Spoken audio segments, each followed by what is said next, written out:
आजकल हर चीज का प्रो, अल्ट्रा और प्लस वर्जन आ गया है। फोन्स में भी, कार्स में भी और अब लेजर आई सर्जरीज में भी इतने ऑप्शंस हैं कि पूछो ही मत। PRK, LASIK, femtoLASIK, Contoura vision, SMILE, SMILE pro, SILK, WaveLight, WaveLight plus, इतना कुछ है कि सर्जरी से पहले ही लोग कंफ्यूज हो जाते हैं। ऑल्सो नो मैटर चाहे इनमें से कोई भी टेक्नोलॉजी कितना भी खुद को लेटेस्ट एंड बेस्ट मार्केट करे, you have to understand the nuances to know what is the best for you.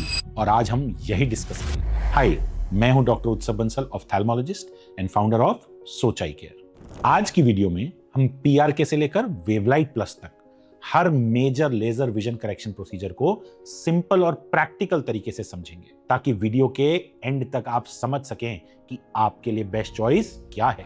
Let's understand what actually changes between this surgery. सबसे पहले एक बहुत इंपॉर्टेंट बात क्लियर करते हैं। PRK हो, लैसिक हो, कॉन्ट्यूरा विजन हो, स्माइल हो या सिल्क, नाम अलग अलग जरूर हैं, लेकिन इन सबका ऑब्जेक्टिव एक ही है, आपका विजन करेक्शन करना और आपके ग्लासेस या कॉन्टैक्ट लेंस पर डिपेंडेंस को खत्म करना। इसके लिए हर प्रोसीजर किसी ना किसी तरीके से कॉर्निया यानी आंख के ट्रांसपेरेंट फ्रंट पार्ट या काली पुतली का शेप बदलता है, ताकि लाइट रेटिना पर सही फोकस हो और आपको क्लियर विजन मिल सके। इफ दैट्स द केस, तो फिर सवाल आता है, जब सबका गोल एक ही है तो इतने सारे ऑप्शंस की जरूरत क्यों पड़ी? इसका जवाब इन सर्जरीज के अप्रोच में छुपा है। सबसे पहला डिफरेंस है सर्जरी करने का तरीका। कुछ प्रोसीजर्स में कॉर्निया की बहुत पतली ऊपर की लेयर का एक फ्लैप बनाया जाता है, जिसे ट्रीटमेंट के दौरान कुछ देर के लिए साइड में रखा जाता है। वहीं कुछ प्रोसीजर्स में फ्लैप बनता ही नहीं और ट्रीटमेंट कॉर्निया की सरफेस पे एक छोटे से इंसिजन के थ्रू किया जाता है। दूसरा डिफरेंस है रिकवरी का। कुछ सर्जरीज के बाद लोग 1 या 2 दिन में अपने रूटीन में वापस आ जाते हैं, जबकि कुछ प्रोसीजर्स में आंख के हील होने और विजन कंप्लीटली स्टेबल होने में ज्यादा वक्त लग सकता है।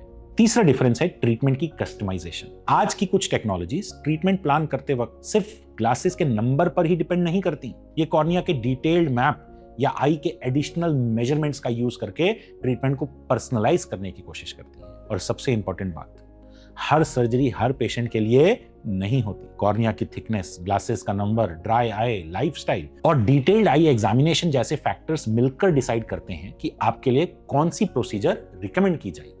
Also, it is important to know that 6x6 vision सिर्फ किसी एक प्रोसीजर की खासियत नहीं है। हर लेजर विजन करेक्शन प्रोसीजर के बाद पेशेंट्स 6x6 या उससे बेटर विजन अचीव कर सकते हैं। बस मैटर ये करता है कि क्या आपके लिए सही प्रोसीजर चूज किया गया। Let's discuss the types of surgeries. Before I go into the details of each surgery, समझना ये जरूरी है कि चश्मा हटाने के लिए सिर्फ 3 टाइप की ही सर्जरी पॉसिबल है। Number 1 surface based, number 2 flap based और नंबर 3 लेंटिक्यूल बेस्ड। जितने भी हम नाम लेंगे, PRK, Contura, WaveLight, silk, smile, SMILE pro, ये सब इन्हीं 3 में से किसी एक कैटेगरी में आते हैं। आइए जानते हैं कुछ commonly known names of surgeries के बारे में in detail. LASIK, laser assisted in situ keratomileusis. सबसे पहले बात करते हैं लैसिक की, क्योंकि जब बात लेजर आई सर्जरी की आती है तो this is one of the most common procedures जो लोगों की जुबान पे सबसे पहले आता है, and this is considered one of the most effective ones. In fact US FDA, national eye institute और US डिपार्टमेंट ऑफ डिफेंस के सपोर्ट से हुई प्राउड स्टडीज में इट वाज फाउंड दैट 95% से ज्यादा लेसिक सर्जरी के पेशेंट्स अपनी vision से सेटिस्फाइड थे। लैसिक में कॉर्निया की सबसे ऊपर वाली एक बहुत पतली लेयर को टेम्परेरीली लिफ्ट किया जाता है। इसी लेयर को फ्लैप कहते हैं। इस फ्लैप के नीचे एक स्पेशल लेजर कॉर्निया का शेप बदलता है, ताकि आंख की फोकसिंग पावर करेक्ट हो जाए और ग्लासेस या कॉन्टैक्ट लेंस पर डिपेंडेंस खत्म हो सके। ये प्रोसीजर उन लोगों में कॉमनली रिकमेंड की जाती है जिनका ग्लासेस का नंबर स्टेबल हो, कॉर्निया की थिकनेस और आई टेस्ट नॉर्मल हो और जो ग्लासेस या कॉन्टैक्ट लेंसेज पर डिपेंड नहीं रहना चाहते। टू बी नोटेड, अगर कॉर्निया बहुत थिन हो, ड्राई आई ज्यादा हो या आई एग्जामिनेशन में कुछ एबनॉर्मैलिटीज मिले तो डॉक्टर किसी दूसरी प्रोसीजर की रिकमेंडेशन भी दे सकते हैं। विजन ज्यादातर सभी में अगले दिन बिल्कुल क्लियर हो जाता है। One of the biggest limitations of this procedure is कि इसमें फ्लैप बनती है। दैट्स व्हाई सर्जरी के बाद शुरुआती हीलिंग पीरियड में आंखों को रब करने और आई इंजरी से बचना जरूरी होता है। कुछ पेशेंट्स को टेम्परेरी ड्राई आइज, ग्लेयर या हेलोस भी हो सकते हैं, जो अक्सर समय के साथ इंप्रूव हो जाते हैं। साथ ही में मैं आपको यह बात भी बता देता हूं कि लेसिक के बाद फ्लैप डिस्प्लेसमेंट के चांस ऑलमोस्ट 0 हैं। एक स्टडी हुई 80,000 पेशेंट्स में, जिसमें पाया गया कि over a 12 month period flat displacement सिर्फ 0.012% पेशेंट्स में हुई, यानी 80,000 में से सिर्फ 8 या 10 पेशेंट में। और ये 8-10 केसेस भी वो थे जिन्होंने इनिशियल पीरियड में अपनी आई का ध्यान नहीं रखा और आई में विग्रस रबिंग करी। बट इसी फैक्ट को कॉमर्शियल पर्पसेस के लिए जरूरत से ज्यादा ब्लो आउट ऑफ प्रोपोर्शन कर दिया गया है और फ्लैप डिस्प्लेस हो जाएगा, इसको एक डर बना दिया गया है। प्लीज अंडरस्टैंड, लेसिक सर्जरी के बाद with proper care flap displacement का रिस्क ऑलमोस्ट 0 है। LASIK is a safe surgery. India में स्टैंडर्ड लेसिक का कॉस्ट जनरली ₹40,000 से ₹60,000 के बीच जा सकता है for both eyes. Next we come to femto LASIK. LASIK और फेम्टो लेसिक दोनों प्रोसीजर्स में विजन करेक्शन का तरीका लगभग बिल्कुल सेम होता है, फर्क सिर्फ फ्लैप बनाने के तरीके का है। स्टैंडर्ड लेसिक में फ्लैप बनाने के लिए एक मैकेनिकल इंस्ट्रूमेंट यूज किया जाता है, जबकि फेम्टो लेसिक में यही फ्लैप फेम्टोसेकंड लेजर से बनाया जाता है। In this case the flap की थिकनेस और शेप ज्यादा कंसिस्टेंटली बनाई जा सकती है। एक रिसर्च में भी ये पाया गया कि फेम्टोसेकंड लेजर से फ्लैप की थिकनेस ज्यादा प्रिडिक्टेबल और कंसिस्टेंट बनाते हैं। हालांकि दोनों टेक्निक्स के ओवरऑल विजन और सेफ्टी आउटकम्स काफी सिमिलर पाए गए। इसी वजह से कुछ सिचुएशंस में सर्जन फेम्टो लेसिक को प्रेफर कर सकते हैं। इसके और लेसिक के लिमिटेशन सेम हैं बिकॉज इसमें भी लेसिक जैसे फ्लैप बनता है। इंडिया में फेम्टो लेसिक का कॉस्ट जनरली 80,000 से 1,20,000 के बीच होता है for both eyes. Coming now to Contoura vision. अब तक जितनी प्रोसीजर हमने देखी उनका मेन ऑब्जेक्टिव ग्लासेस का नंबर हटाना था, लेकिन धीरे धीरे डॉक्टर्स को यह समझ आया कि सिर्फ ग्लासेस का नंबर हर पेशेंट की आंख का पूरा ओवरव्यू नहीं देता। एक ही नंबर होने के बाद भी दो लोगों की कॉर्निया में अलग अलग इरेगुलरिटीज हो सकती हैं। इसी वजह से टोपोग्राफी गाइडेड ट्रीटमेंट जैसे कॉन्ट्यूरा विजन को डेवलप किया गया, जहां ट्रीटमेंट प्लान करते वक्त सिर्फ ग्लासेस का नंबर ही नहीं बल्कि कॉर्निया के डिटेल्ड मैप को भी ध्यान में रखा जाने लगा। अंडरस्टैंड दैट कॉन्ट्यूरा विजन कोई अलग सर्जरी नहीं है, इसमें भी लेजर विजन करेक्शन किया जाता है। फर्क इतना है कि ट्रीटमेंट से पहले 22,000 पॉइंट से डाटा कलेक्ट करके कॉर्निया का एक डिटेल्ड 3D मैप बनाया जाता है, जिससे डॉक्टर कॉर्निया की शेप और उसकी छोटी छोटी इरेगुलरिटीज को भी इवैल्यूएट कर सकते हैं। इसी डिटेल्ड मैपिंग की वजह से कुछ सूटेबल पेशेंट्स को विजन क्वालिटी में भी इंप्रूवमेंट महसूस होता है, जैसे ग्लेयर, हेलोज या नाइट ड्राइविंग में दिक्कत कम होना। इस बात को डॉक्टर आर डॉयल स्टल्टिंग और उनकी टीम की 2022 की क्लिनिकल स्टडी ने भी सपोर्ट किया, जिसमें टोपोग्राफी गाइडेड लेसिक के बाद पेशेंट्स ने सब्जेक्टिव विजुअल क्वालिटी में स्टैटिस्टिकली सिग्निफिकेंट इंप्रूवमेंट रिपोर्ट किया। इस एडिशनल मैपिंग की वजह से कॉन्ट्यूरा विजन की कॉस्ट स्टैंडर्ड लेसिक से ज्यादा होती है, which can go approximately 60,000 rupees to 1 lakh rupees for both eyes। याद दिला दूं, कॉन्ट्यूरा भी एक लेसिक जैसी फ्लैप बेस्ड सर्जरी है। Now coming to the latest surgery so called Wavelight Plus Contura। This is where things go even on a deeper level। WaveLight plus में cornea की mapping के साथ साथ आंख के अंदर लाइट किस तरह ट्रेवल करती है उसकी भी डिटेल्ड मेजरमेंट्स ली जाती है। इससे सर्जन को ट्रीटमेंट प्लान करते वक्त आंख के बारे में और भी ज्यादा इंफॉर्मेशन मिल जाती है, जिससे करेक्शन को और एक्यूरेटली प्लान किया जा सकता है। वेवलाइट प्लस को आमतौर पर फ्लैप बेस्ड प्रोसीजर जैसे लेसिक, फेम्टोलेसिक, कॉन्ट्यूरा लेसिक उसी के साथ किया जाता है, इसलिए अक्सर पेशेंट्स अगले ही दिन से अपने नॉर्मल रूटीन की तरफ वापस बढ़ने लगते हैं।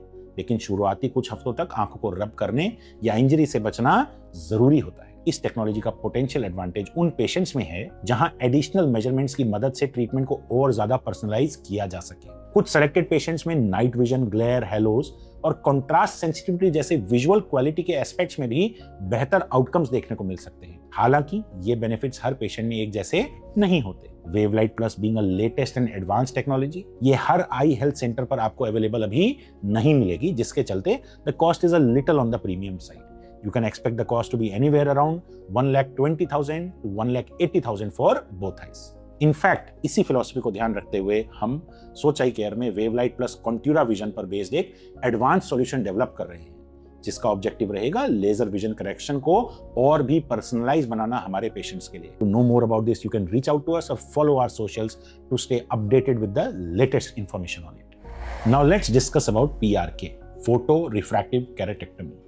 अब बात करते हैं PRK की, सरफेस बेस्ड करेक्शन। ये लेजर विजन करेक्शन की सबसे पुरानी और वेल एस्टैब्लिश्ड प्रोसीजर्स में से एक है और आज भी कुछ पेशेंट्स के लिए एक एक्सीलेंट ऑप्शन मानी जाती है। अमेरिकन एकेडमी ऑफ ऑफ्थेल्मोलॉजी की जर्नल ऑफ्थेल्मोलॉजी में पब्लिश हुई लॉन्ग टर्म स्टडी ने भी दिखाया कि सूटेबल पेशेंट्स में PRK का रिजल्ट 10-12 साल बाद भी स्टेबल और इफेक्टिव रह सकता है। PRK की सबसे बड़ी खासियत है कि इसमें फ्लैप बनती ही नहीं है। इस प्रोसीजर में कॉर्निया की सबसे ऊपर वाली पतली लेयर, जिसे एपिथेलियम कहते हैं, उसको टेम्परेरीली रिमूव किया जाता है। उसके बाद लेजर कॉर्निया का शेप करेक्ट करती है और कुछ दिनों में ये लेयर नेचुरली दोबारा हील हो जाती है। लेकिन फ्लैप ना बनाने के साथ एक ट्रेड ऑफ भी आ गया। कॉर्निया की ऊपर वाली लेयर को दोबारा हील होने में थोड़ा ज्यादा टाइम लगता है। दिस इज वाई सर्जरी के बाद पहले कुछ दिनों तक दर्द, वाटरिंग और लाइट सेंसिटिविटी पेशेंट्स को रहती है। ऑल्सो रूटीन एक्टिविटीज में वापस आने में और विजन को कंप्लीटली स्टेबल होने में लेसिक के कंपैरिजन में ज्यादा वक्त लगेगा। अब सवाल आता है, जब लेसिक और फेम्टोलेसिक जैसी न्यूअर ऑप्शंस अवेलेबल हैं, तो फिर भाई पीआरके की जरूरत आई क्यों? वेल, पीआरके उन पेशेंट्स के लिए एक अच्छा ऑप्शन होता है जिनकी कॉर्निया रिलेटिवली थिन हो या जिनके प्रोफेशन या लाइफस्टाइल में आंखों पर चोट लगने का रिस्क ज्यादा रहे, जैसे कॉन्टैक्ट स्पोर्ट्स या डिफेंस सर्विसेज। अगर कॉस्ट की बात करें तो PRK is considered one of the most affordable options, जहां पे you can get surgery done somewhere between 40,000 to 60,000 rupees for both eyes. If you are looking for a surgery जिसमें अगले ही दिन ऑलमोस्ट नॉर्मल विजन मिल जाए, तो PRK शायद ideal choice ना हो। लेकिन अगर आप रिकवरी के लिए थोड़ा पेशेंस रख सकते हैं तो लॉन्ग टर्म रिजल्ट्स काफी अच्छे होते हैं। और अगर आप चाहते हैं कि किसी को ना पता चल सके बेसिक एग्जामिनेशन करके कि आपने स्पेक्स रिमूवल सर्जरी करवाई है, तो भी PRK is the best for you. Now let's discuss StreamLight. ये पीआरके का एक और एडवांस वर्जन है, जहां हम ऊपर वाली लेयर को लेजर से ही हटाते हैं और फिर लेजर से ही कॉर्निया के सरफेस को ट्रीट करते हैं, यानी ये कंप्लीटली टचलेस सॉल्यूशन। अब आते हैं स्माइल सर्जरी पे, small incision lenticule extraction. Smile में कॉर्निया के अंदर फेम्टोसेकंड लेजर की मदद से एक पतली लेंस जैसी लेयर, जिसे लेंटिक्यूल कहते हैं, बनाई जाती है। पोस्ट दिस कॉर्निया पर एक छोटा सा इंसिजन दिया जाता है through which this lenticule is pulled out. इस प्रोसेस से बिना फ्लैप बनाए कॉर्निया का शेप बदल दिया जाता है और ग्लासेस या कॉन्टैक्ट लेंस पर डिपेंडेंस कम या खत्म की जाती है। फ्लैप ना होने की वजह से स्माइल उन पेशेंट्स के लिए एक अच्छा ऑप्शन हो सकता है जिनके लाइफस्टाइल या प्रोफेशन में आंखों पर चोट लगने का रिस्क ज्यादा रहता है। इसके अलावा कई सिस्टमैटिक रिव्यूज और मेटा एनालिसिस में भी देखा गया कि स्माइल के बाद शुरुआती रिकवरी पीरियड में ड्राई आई और कॉर्नियल नर्व डैमेज लेसिक के कंपैरिजन में कम हो सकता है। हालांकि हर पेशेंट का एक्सपीरियंस फिर से अलग होता है। स्माइल में रिकवरी जनरली फास्ट नहीं होती, बट बहुत से पेशेंट्स कुछ ही दिनों में अपनी नॉर्मल रूटीन एक्टिविटीज रिज्यूम कर लेते हैं। इंडिया में स्माइल सर्जरी का कॉस्ट आमतौर पर 90,000 रुपए से लेकर 1,40,000 के बीच हो सकता है फॉर बोथ योर आईज।